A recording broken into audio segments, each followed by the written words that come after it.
দাদা, এ বাংলা বাদ দিয়ে ওপার বাংলাতেও কিন্তু ভীষণভাবে আপনি একজন জনপ্রিয় শিল্পী।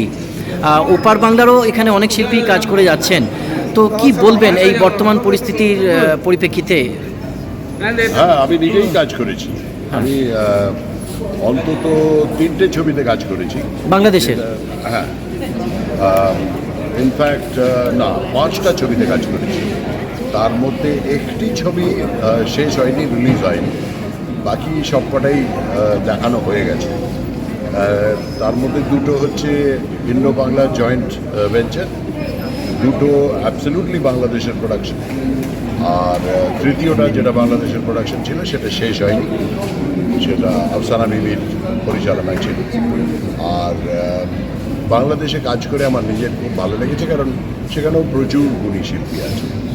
তো আমি আশা করব যে আবার ভবিষ্যতে একসঙ্গে কাজ করার সুযোগ হবে। আমি নিজে ঢাকায় গিয়ে খুবই ভালো লেগেছে। ঢাকায়, সিলেটে, কক্সবাজারে বিভিন্ন জায়গায় শুটিং করেছি, এবং ওখানের লোকজন যে আমাকে ভালোবাসে তাতে কোনো সন্দেহ নেই, সেটা আমি দেখেছি। Okay, thank you, so nice, thank you. সংবাদ প্রবাহের একজন করেসপন্ডেন্ট হিসাবে কলকাতা থেকে এটুকু বলতে পারি যে সব্যসাচী চক্রবর্তী একজন রিনিউড আর্টিস্ট, এবং তিনি ওপার বাংলায় 5টা ছবি করেছেন, সেই কথা কিন্তু আমাদের একান্তভাবে অত্যন্ত ব্যস্ততার মধ্যে কিন্তু জানাচ্ছেন।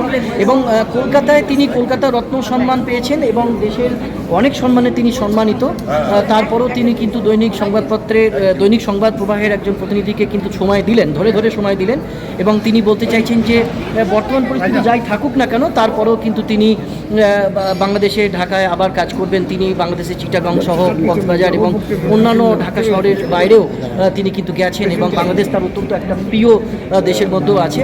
এবং সাম্প্রতিক সময় বাদ দিয়ে তিনি আশা করছেন যে ভালো সময় ফিরবে, এবং তিনি অত্যন্ত ব্যস্ততার মধ্যেও কিন্তু আমাদের সময় দিলেন। দৈনিক সংবাদ প্রবাহের একজন প্রতিনিধি হিসাবে তাকে অসংখ্য ধন্যবাদ আমরা জানাতেই পারি সব্যসাচী দাকে। Thank you.